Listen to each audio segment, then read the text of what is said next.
Yeah, well, I remember vividly when I was a kid in Little League, and the coach loved Roberto Clemente, and I remember watching Clemente when I was like 8 or 9 years old, running the bases, and he showed us a film of Clemente going from first around to third, like just in this burst, this effortless burst of energy. Boom, look at that. And he said, now watch how he runs. That's how I want you to run. And my 8th grade basketball coach showed us this photograph of John Havlicek with the perfectly straight back and the perfect form and the elbow just right. And he said, see that? That's a jump shot. That's what I want you to do. And so in both cases, I mean, I never ran the bases like Roberto Clemente. I never shot a jump shot like Havlicek. But there they were as these great inspirations. So the church holds up, as you like see behind me, an image of the saint. There it is. Now maybe you won't get there in this life, but it's a good model. Go for it.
Who's a saint?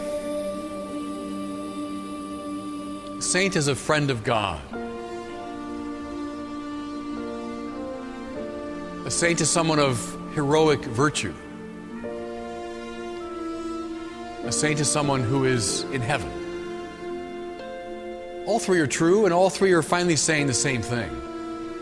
Can I suggest a saint is someone who has allowed Christ to live his life in him? St. Paul said, it's no longer I who live, it's Christ who lives in me. If we look in the 5th chapter of Luke's Gospel, we find a peculiar story. Jesus has been preaching to the crowds, and he spies 2 boats by the shore of the sea. He gets into the one belonging to Simon Peter, and he says, put out into the deep and lower your nets for a catch. Peter does so, and he brings in the miraculous draft of fishes. He's so overwhelmed, he gets down on his knees and says, Lord, leave me, I'm a sinful man. Jesus said, do not be afraid. I will make you a fisher of men. If we unpack that little story, I think we discover many of the dynamics of what it means to be a saint. For a Galilean fisherman of that time, his boat was everything. It was his livelihood, his means of supporting his family, his connection to the wider world. Well, Jesus, without asking permission, just gets into Peter's boat and begins giving orders. This represents the invasion of grace, the inbreaking of God's love. Notice, grace doesn't compromise or undermine what it invades. Rather, it enhances it. I presume Peter was a successful enough fisherman. But once he allows Jesus to get into his boat and begin ordering him, now he brings in a catch the likes of which he couldn't have imagined. So it goes in the order of grace. If we're willing to cooperate with it, we experience life and life to the full. Might I suggest a saint is someone who has allowed Jesus to get into his boat? I'd like to explore this dynamic by looking at the lives of 4 relatively contemporary women saints. I want to place special emphasis on the manner in which Jesus, uninvited, graciously invaded their lives, and with their cooperation, transfigured them from the inside out. It's crucially important that we see these women in action so that we can apprentice to them, learn from them, and finally fall in love with them. The spiritual writer Léon Blois once commented, "There's only one real sadness in life, not to be a saint."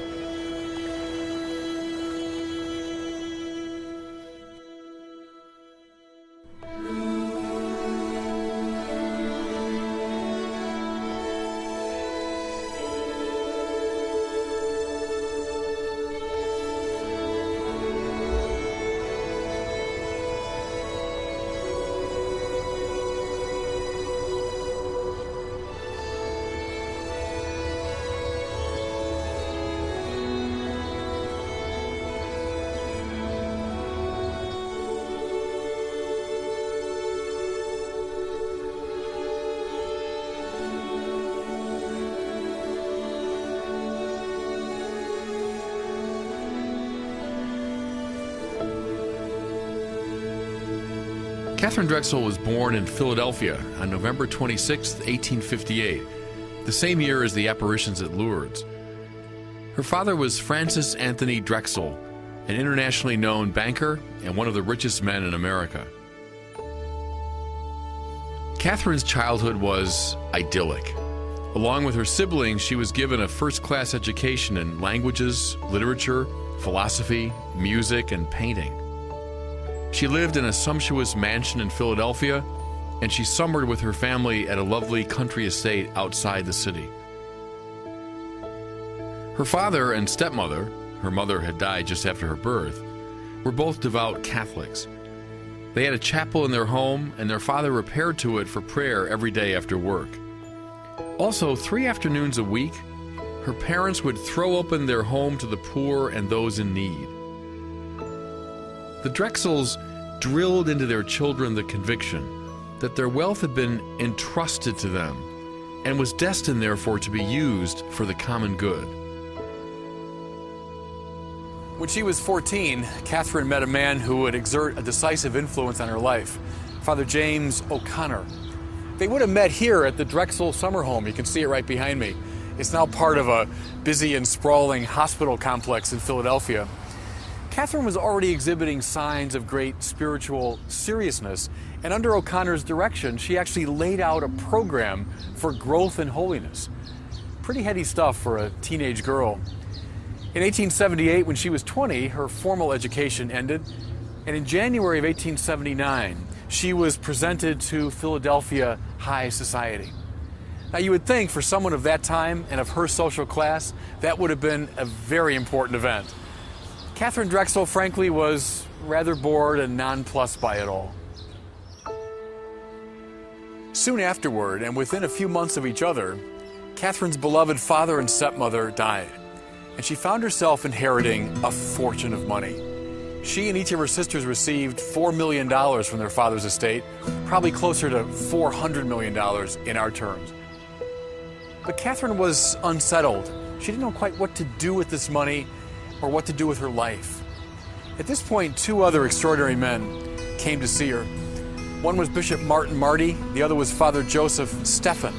They were both involved in the Catholic Indian mission, the church's outreach to Native Americans.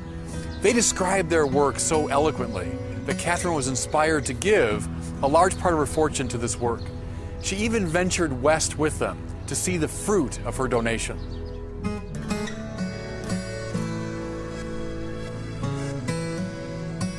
The first connections with the work of missioners to the Native Americans coincided with a period of great inner turmoil. Following the deaths of her parents, Katharine's health took a turn for the worse, and she was plunged into a period of anxiety and indecision. She was struggling to find her purpose in life.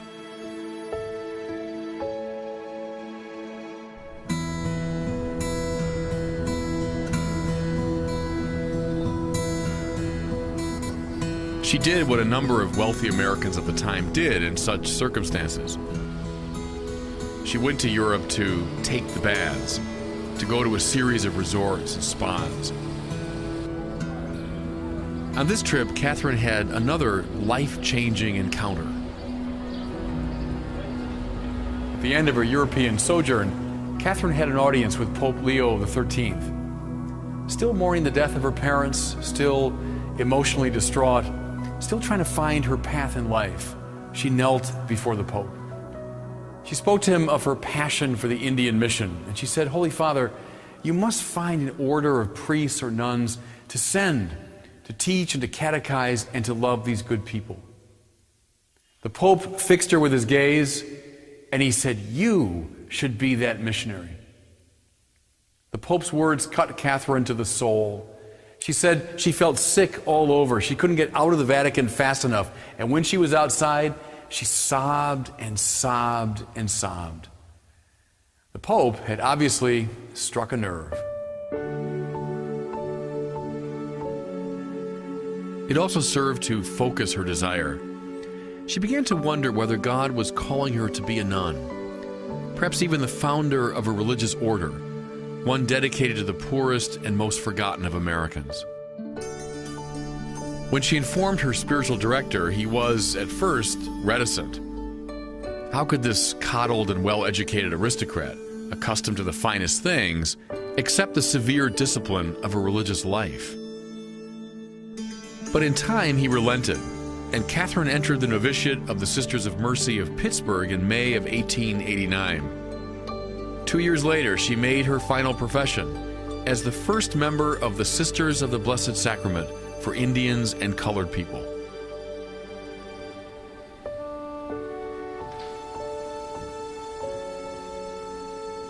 From the beginning, Katharine managed to attract a large number of young women eager to share her life. They gathered at the Mother House outside of Philadelphia and spent 3 years in formation and training before they set out for missionary work. One of their first outposts was among the Pueblo Indians of New Mexico.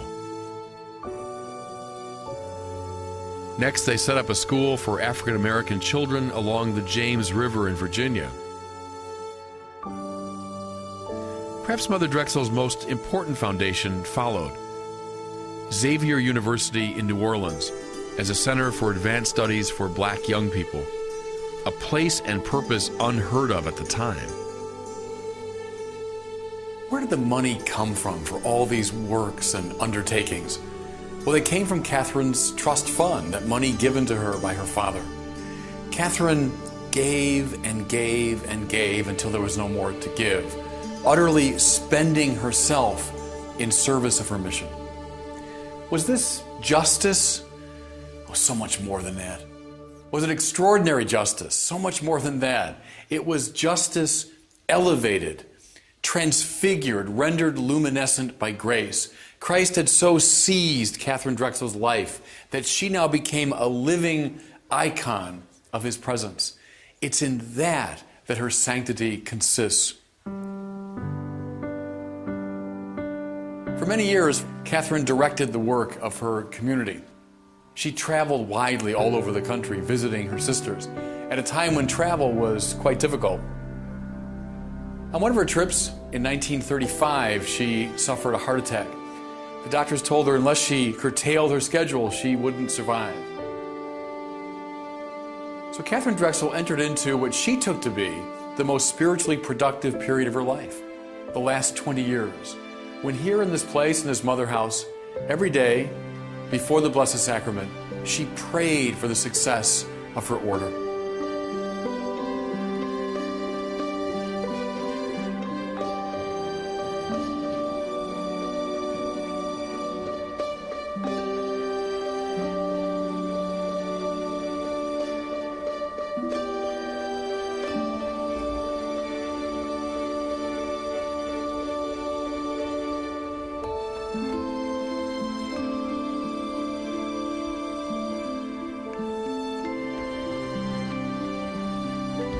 Mother Drexel died on March the 3rd, 1955. But her work goes on, her spirit lives on in her community and their works all over the world. This great spirit of elevated, transfigured justice.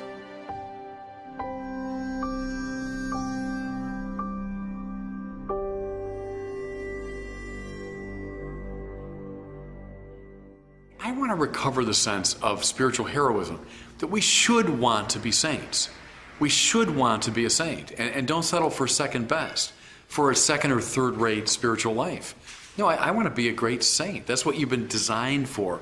And in fact, all of us, Evelyn Waugh said this, he said, all of us, when we get to heaven, if we get there, will all be saint so-and-so. Because only saints live in heaven. So, now it might be through a long process of purification in this life and the life to come, but nevertheless, when you get to heaven, by God, you're a saint. And so that's what we're all aspiring to be, as saints. See, and that's why I tell people, that's a cool thing and a good thing to want, and to want it with all your heart. Say, well, I want to be the most famous person in the world. Well, that's stupid. I want to be the wealthiest person in the world. That's a waste of time. But I want to be a saint with all my heart. Off you go. That's a great thing to desire.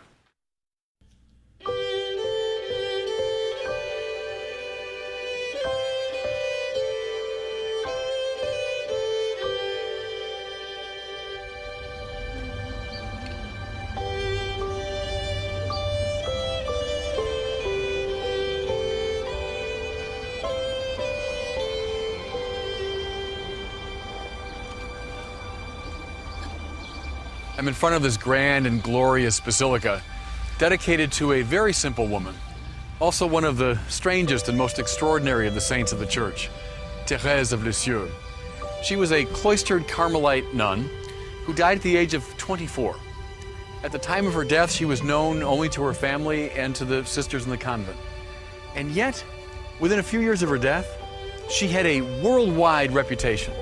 She was declared a saint and eventually a doctor of the Church. When a reliquary containing her bones was brought to the U.S. in the 1990s, millions of people responded. They say when that same reliquary was brought to Ireland, almost the entire country moved to see it. How do we begin to explain this?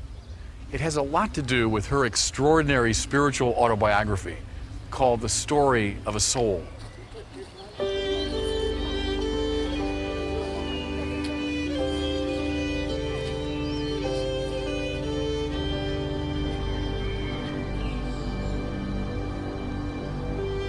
I'll confess that when I first read The Story of a Soul, I didn't like it particularly. Like many others, I found it a bit overly sentimental, emotionally overwrought. And as a post-Freudian, I was only too willing to see evidence of neuroses and repressions. But then I noticed something. The number of truly great intellectuals who loved Therese. Think of Dorothy Day, Edith Stein, Thomas Merton, John Paul II, Hans Urs von Balthasar, just to name a few. And then when I was a doctoral student in Paris, my thesis director, Michel Corbin, a very brilliant man, was explaining one day to me how the French don't refer to Therese as the little flower as we do, but rather as la petite Thérèse, the little Thérèse, as opposed to la grande Thérèse, the great Teresa, who's Teresa of Avila. But then he added this. After many years of reading Therese of Lisieux, he said, I realize, elle est vraiment la grande Thérèse. She is truly the great Teresa. I realized I had to take a second look.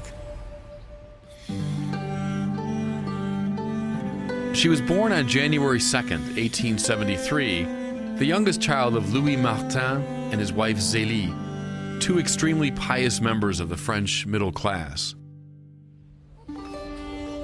By her own admission, Therese's childhood was blissful. The youngest child, she was doted on by everyone, especially her father. He was her petit roi, little king, and she was his petite reine, little queen. Very early in life, she had the intuition that she would follow her sister Pauline into the Carmelite convent and become a religious. She never wavered from this resolution.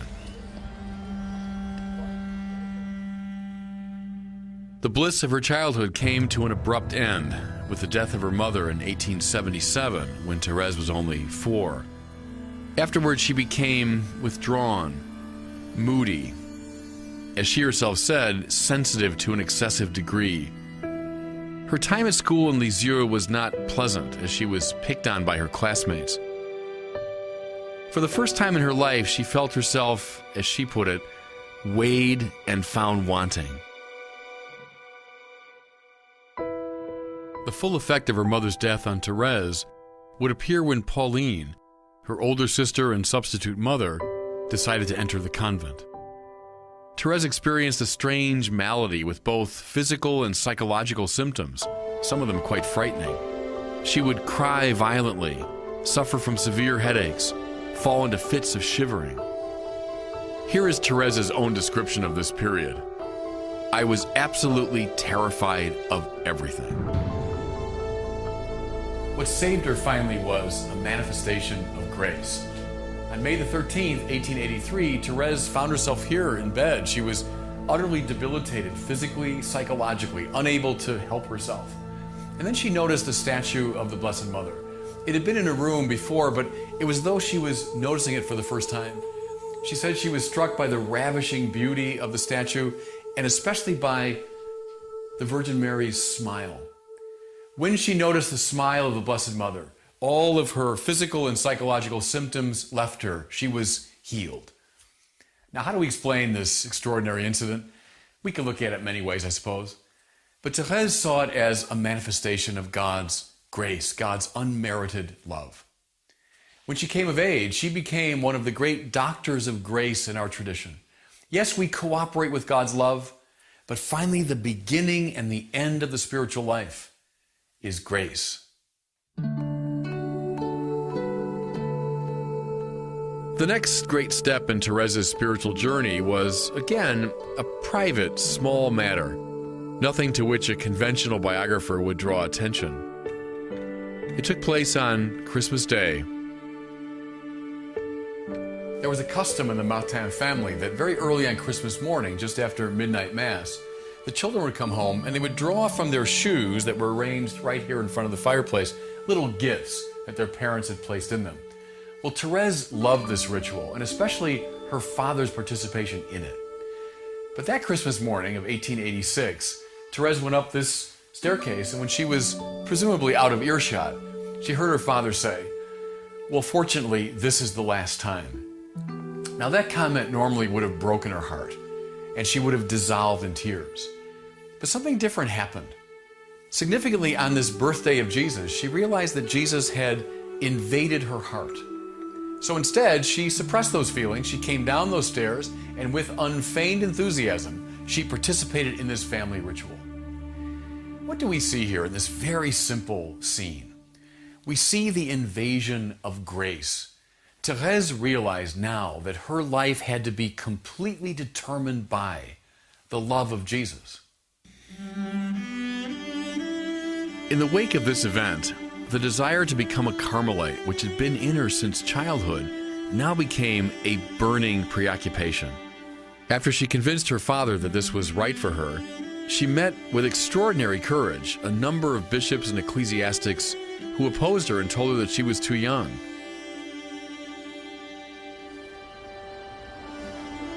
But she resolved to bring the case to the highest possible court. She joined a group of pilgrims going to Rome, hoping to present her plea personally to Pope Leo XIII himself. On November 20th, 1887, Therese had her audience. Though she had been told to say nothing to the Pope, she blurted out, "Holy Father, in honor of your Jubilee, permit me to enter Carmel at the age of 15. The Pope smiled and told her to do what her superiors ordered. But she persisted, "Oh, Holy Father, if you say yes, everyone will agree." The Pope responded, "Go, go. You will enter if God wills it." At that point, still begging and weeping, she was carried off bodily by two papal guards.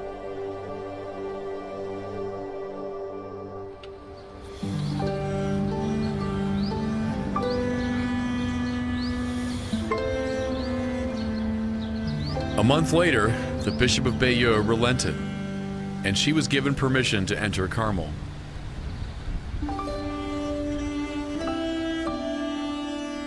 For the next 9 years, until her death at 24, Therese never left the confines of the Lisieux Carmel, living the simple life of a Carmelite religious. But in the course of those years, she began to cultivate a spiritual path that she came to call the little way. It was not the path of her great Carmelite forebears, Therese of Avila and John of the Cross, not the way of spiritual athletes, but a way that any simple believer could follow. It had a great deal to do with spiritual childhood, becoming a little child in the presence of God the Father, dependent, hopeful, waiting to receive gifts. She wrote this in The Story of a Soul: Jesus deigned to show me the road that leads to this divine furnace, and this road is the surrender of the little child who sleeps without fear in its father's arms. It involved, too, a willingness to do simple and ordinary things out of great love. Little acts of kindness, small sacrifices accepted graciously. One of the most memorable passages in The Story of the Soul is Therese's delicious description of her very patient dealings with a cranky old nun to whom she'd been assigned. At the heart of the little way is the prudence to know in any given situation what is the demand of love, willing the good of the other as other. Toward the end of her life, Therese experienced the intense desire to do all the things the great figures in the history of the church had done. She said, I wanted to be priest, martyr, missionary, evangelist, and doctor. Then she thought, how could I possibly be any of these things in my little monastery here in Carmel? Then she read Paul's first letter to the Corinthians, and she was struck by that magnificent passage where Paul talks about the more excellent way, the way of love. Therese realized in a flash that love was the form of all the virtues.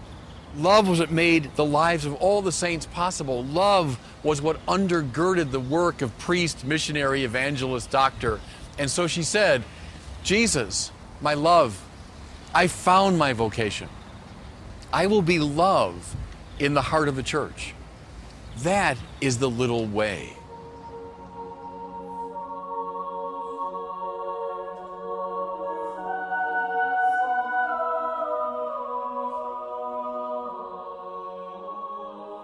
I mentioned at the outset how I, like many others, was initially put off by the overly emotional, sentimental style of the little flower. But even the most skeptical reader is usually won over by the account of her terrible struggle at the end of her life with unbelief. What began to plague Therese were doubts about the very existence of heaven. Like Hamlet, she began to wonder whether anything followed this sleep of death. And this was no passing bout of intellectual scrupulosity. It would last up until the very end of her life. She wrote, this trial was to last not a matter of days or weeks. It would not be extinguished until the hour set by God himself. And that hour has not yet come. She wrote that just a few weeks before she died. What's extraordinary is how she interpreted this struggle as a participation in the pain of so many of her contemporaries who no longer believe in God. She wrote, during the joyful days of Easter, Jesus made me really feel there are souls who have no faith. He allowed my soul to be invaded by the thickest darkness. Therese died of tuberculosis on September the 30th, 1897. As I mentioned at the outset, at the time of her death, she was known only by a handful of people. Yet, within a few years of her passing, through the influence of The Story of a Soul, the little way began to beguile people all over the world.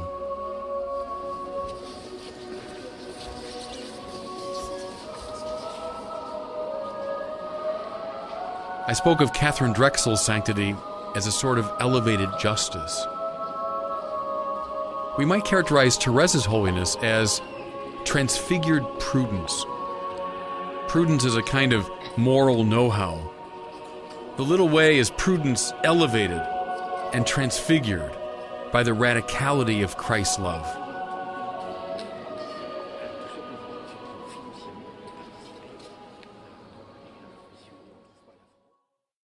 She had a great poetic imagination. That's what grabs people too.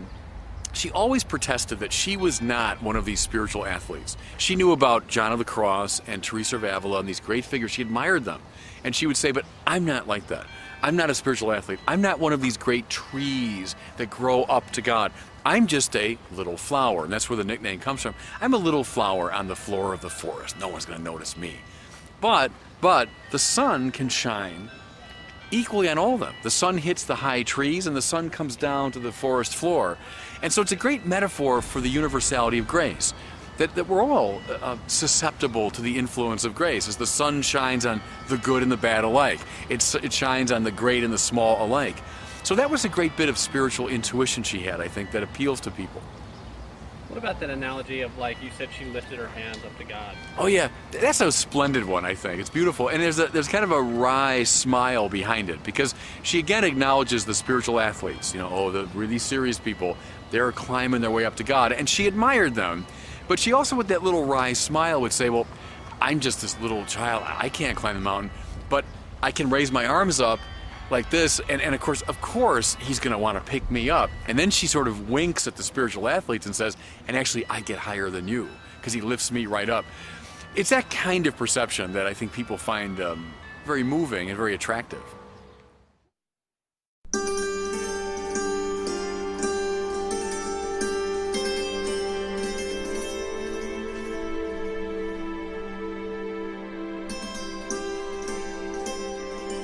Edith Stein was born October the 12th, 1891, in Breslau, a town situated now within the borders of Poland, but then part of the German Empire. She was the seventh and youngest child of pious Jewish parents.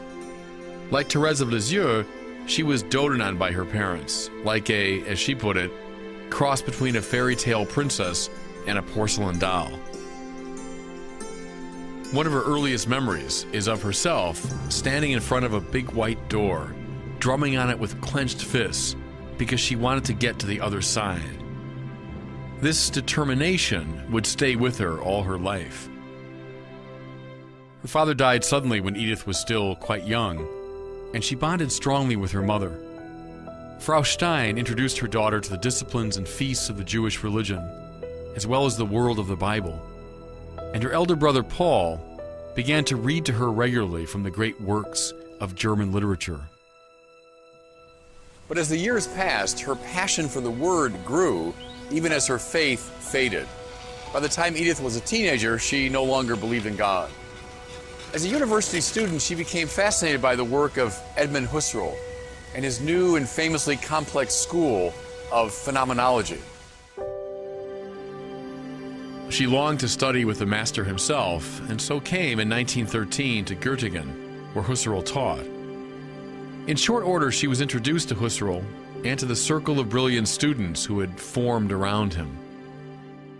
She labored away at her doctoral studies, pursuing the typically phenomenological theme of empathy or fellow feeling. Like many doctoral students before and since, Edith experienced tremendous strain while undertaking this project. She wrote, "This excruciating struggle to attain clarity was waged unceasingly inside me, depriving me of rest day and night. Little by little, I worked myself into a state of veritable despair." She survived this period of struggle and earned her doctorate in 1915, barely 2 years after arriving in Göttingen. Soon after she finished her work, Husserl received an appointment to the University of Freiburg in Breisgau, and the master asked Edith to go with him as his assistant. She returned to her work with Husserl, but she frankly found it less than satisfying, because the master treated her as more or less a glorified secretary. In fact, many of Edith's friends were scandalized that someone of her great intellect was forced to perform such simple tasks. In 1917, Edith paid a courtesy call to the widow of Adolf Reinach, an old acquaintance from her Göttingen days who had been killed in the war.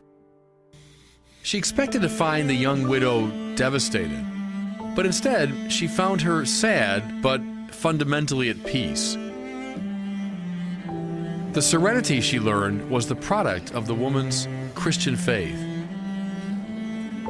She wrote, It was my first encounter with the cross and the divine power that it bestows upon those who carry it. Edith was finding a new and vibrant center. Jesus was getting into her boat. Another turning point occurred when Edith was in Frankfurt, making her way through the old city. She and a friend came upon the cathedral, and they entered as tourists, intent upon admiring the architecture. But Edith saw a woman there, fresh from her rounds of shopping, kneeling in silent and intense prayer. She had certainly seen people praying in the synagogue before, but never anything like this. She said, "I could never forget that." Edith's conversion was not like Paul's, sudden and dramatic. It was more like Newman's or Augustine's, gradual, interior, accompanied by much intellectual wrestling. One night she was staying with friends and she wanted to find a book to pass the time.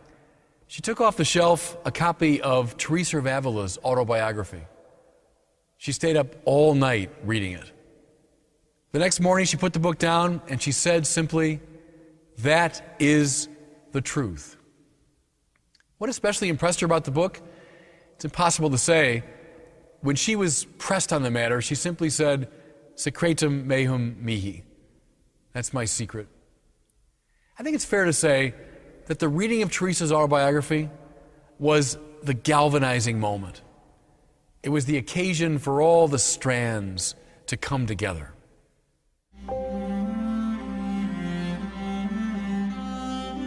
After a few weeks of thinking and praying, Edith approached her local pastor and asked to be baptized. When he balked due to her recent conversion, she said eagerly, "Prüfen Sie mich, test me." She was received into the church on January the 1st, 1922.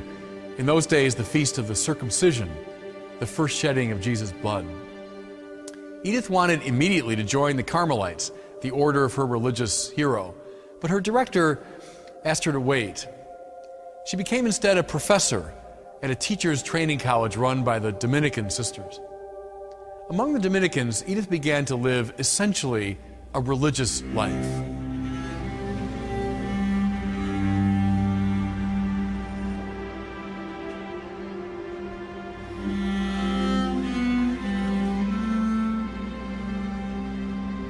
Her desire for Carmel continued to burn, and in June of 1933, Edith was accepted into the Carmel here in Cologne. Though she was far older than the other postulants and novices, she took very readily to Carmelite life, as though she was born for it.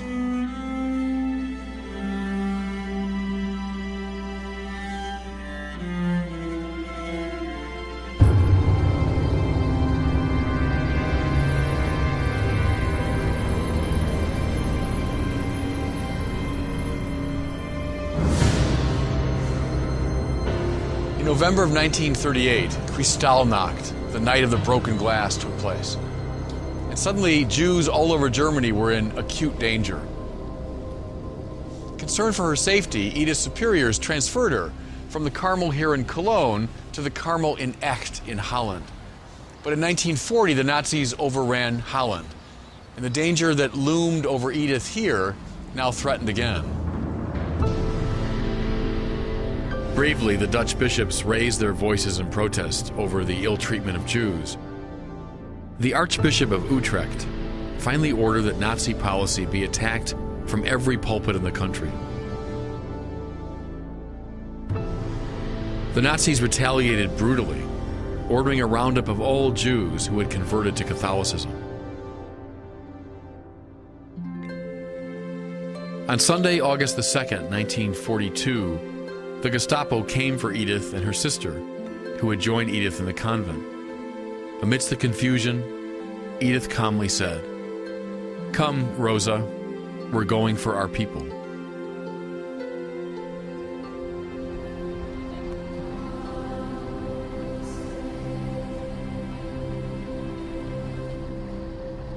The sisters were held briefly in a camp and then were packed onto what amounted to a cattle car for their trip to Auschwitz. A former student of Edith's reported an encounter when the train was briefly stopped at a platform in Germany.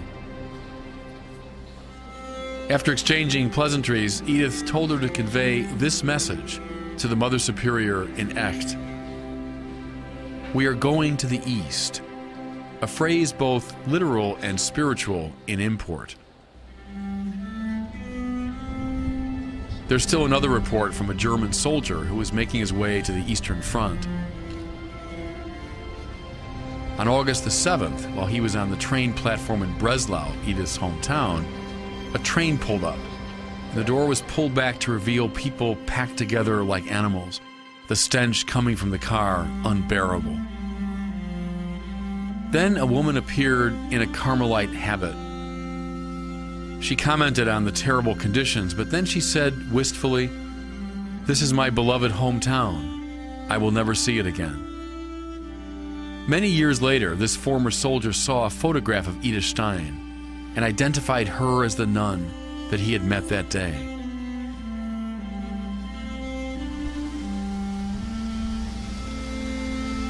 On August the 9th, 1942, Edith arrived here in Birkenau. She was selected immediately for execution. They brought her here to this gas chamber. You can see the ruins of it just behind me.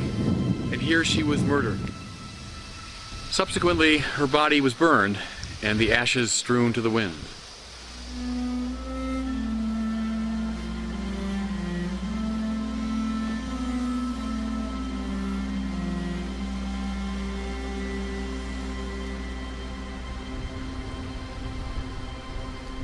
The classical moral philosophers spoke of courage as the virtue that enabled one to do the good despite external threats. What we see in a martyr such as Edith Stein is not ordinary courage, but courage elevated and transformed through love. We see a willingness to give away even one's life out of love for Christ and his people.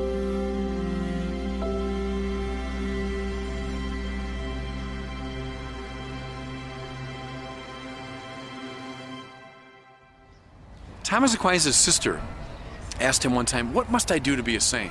He said, "Will it." And that's a good answer. You see, part of our problem is that we accept a kind of spiritual mediocrity. Me, a saint? I mean, come on. Well, I mean, heck, there's so many different types of saints. Great sinners who became saints. People that were a million miles from God who became saints. Part of it is to want it. Is to move beyond a sort of spiritual mediocrity and say, no, I want to be a person of heroic virtue. I want to follow Christ with all my heart.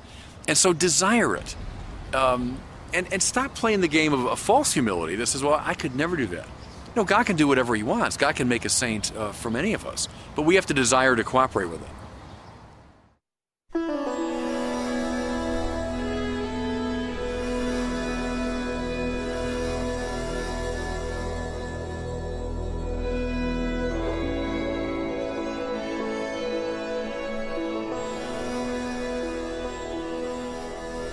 Agnes Gonje Boyaju was born on August the 26th, 1910, in Skopje, Serbia. When she was 12, Agnes felt the first stirrings of a religious vocation, though she had, to that point in her life, never as much as laid eyes on a nun. Agnes applied at the age of 18 to the Loreto Sisters, the Irish branch of the Institute of the Blessed Virgin Mary, which had a strong missionary presence in India. During her postulancy, she took the name Sister Mary Teresa of the Child Jesus, after the recently canonized Little Flower. After spending a brief period in Ireland, she set sail for India.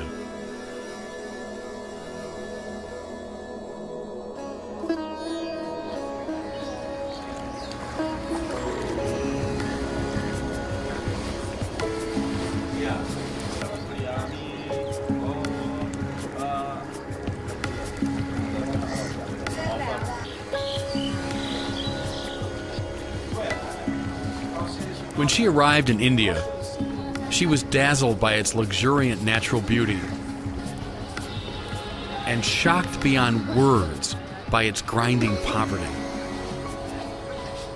Though she had known poverty in Serbia, nothing prepared her for what she saw in India.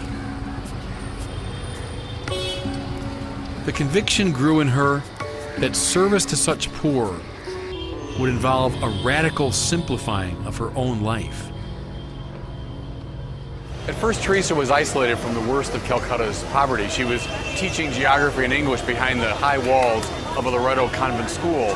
But eventually she began to teach in a grade school some miles away, and she came face to face once again with dreadful poverty.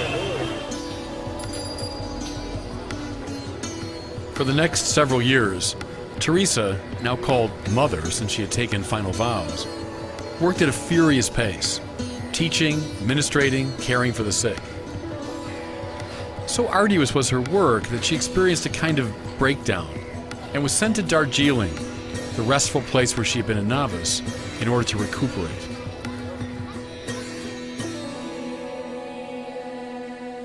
On the dusty train to Darjeeling, she had the experience that would change her life. She received the call of God to be a missionary of charity, the summons to serve the poorest of the poor, to follow Jesus with a reckless abandon. She called this the hidden treasure for me, and she understood it as a summons to slake the thirst of Jesus for souls. When she returned to Calcutta, she submitted herself to the spiritual direction of Father Celeste van Exem, a Belgian Jesuit who would prove an extremely helpful and important figure in her life. After a year of prayer and discernment, Mother Teresa and Father van Exem brought the idea of founding a new order to serve the poorest of the poor to the Archbishop of Calcutta, Ferdinand Perrier. A wise character, Perrier tested the vocation of the little nun, throwing up all sorts of objections and roadblocks. Despite his opposition, she persisted, and the Archbishop's admiration for her grew. Perrier eventually consulted experts in canon law and devised a way to release Mother Teresa from her vows to the Loreto sisters and to found her own community. In April of 1948, formal approval came from Rome, and Mother Teresa said simply, "Can I go to the slums now?"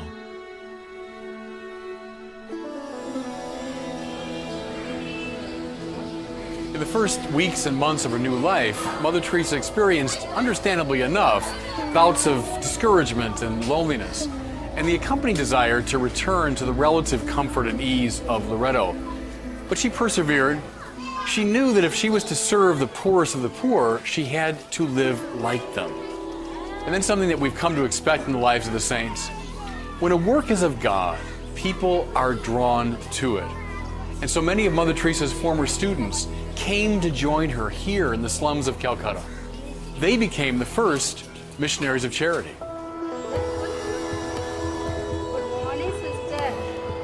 She quickly formed them into a religious community, fashioning a rule which combined elements of the Jesuit and Franciscan spiritual traditions. She put special emphasis on their identification with the poorest of the poor.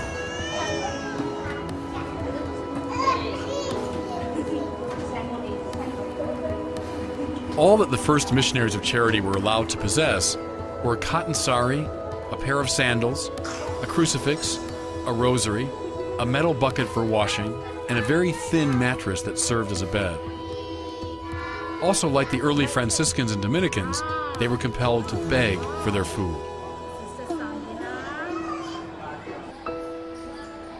There was also a kind of poverty built into the rhythm of their day. During the week, the sisters rose at 4:40 a.m., brushed their teeth with ash from the kitchen stove, and scrubbed their bodies with a small bar of soap that had been divided into 6. Between 5:15 and 6:45, they meditated, prayed, and attended Mass. They ate a small breakfast and were then on the streets doing their work by 7:45. They returned at noon for prayers and a small midday meal, and then rested and did spiritual reading until they returned to their pastoral work in the slums.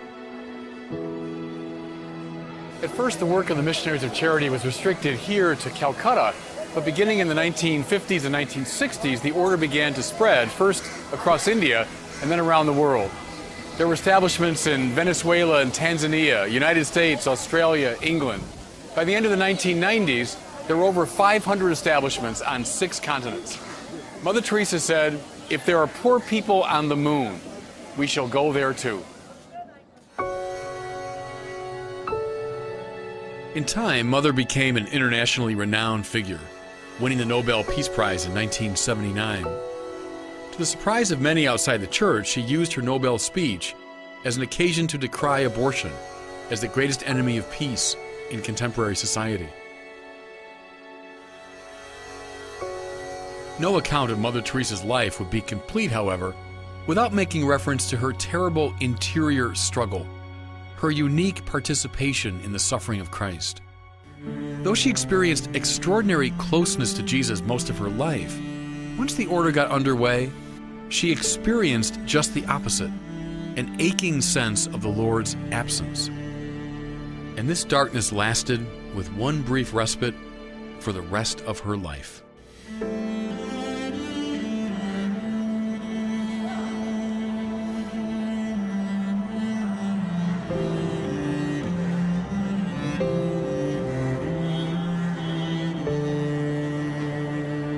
Here's one particularly devastating account of what it felt like to endure this darkness.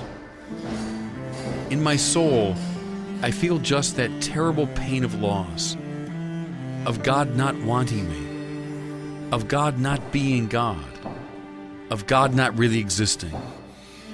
My work holds no joy, no attraction, no zeal. She came to understand her suffering as a sharing in the passion of Jesus, his own feeling of abandonment by the Father. Feeling the absence of God, Mother Teresa entered even more fully into the suffering of those she longed to serve. And this experience brought her, as we saw, remarkably close to her namesake, Therese of Lisieux, who at the end of her life faced a similar struggle believing in God and in the reality of heaven. Mother Teresa died on September the 5th, 1997, at the age of 87. When her body was displayed for public viewing, it was of course clothed in the habit of the Missionaries of Charity, but it was also left shoeless, revealing her remarkably gnarled feet. For many people, those misshapen feet spoke most eloquently of her hard years of service on behalf of the poorest of the poor. The philosophers speak of temperance, the virtue by which we control our desires for food, drink, and pleasure, so that we might achieve the demands of justice. What we see in Mother Teresa is elevated or transfigured temperance, a disciplining of the desires which goes far beyond the requirements of justice, so as to serve the infinite demand of love.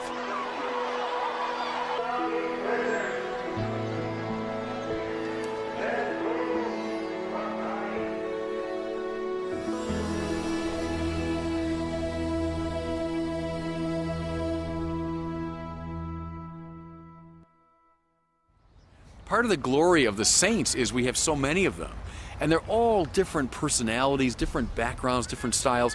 Part of the beauty of the church is you have a saint like Thomas Aquinas, a towering intellectual, and a saint like Francis of Assisi, who wasn't much of an intellectual at all. You've got a warrior saint like Joan of Arc, and then you've got saints of nonviolence. You have saints from all different backgrounds and temperaments and personalities, and part of it is to find the saint that's really suitable for you. Something I tell people, though, too, is the opposite. Find a saint that's like you, but also find a saint that's not like you. Find a saint that's from a different background, has a very different personality, and see what you can learn from that saint. But that's the glory of what we call the communion of saints, that we have all these different figures. Thank God. There isn't just one model of holiness. There's a lot of ways to be holy. And so we can all find our place.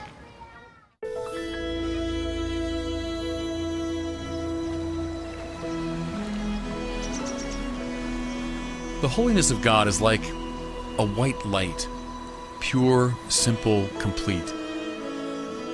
But when that light shines, as it were, through the prism of individual human lives, it breaks into an infinite variety of colors. The 4 women we've considered couldn't be more different from one another. And that is why each one allows a unique dimension of the divine holiness to appear. God's grace shone through the individuality of Katharine Drexel, and it produced a miracle of transfigured justice. It shone through the particularity of Edith Stein, and gave us the clarity of her intellectual work and the beauty of her martyrdom. It shone through the uniqueness of Therese of Lisieux, and gave us the little way. It shone through the unrepeatable identity of Mother Teresa, and brought forth the missionaries of charity.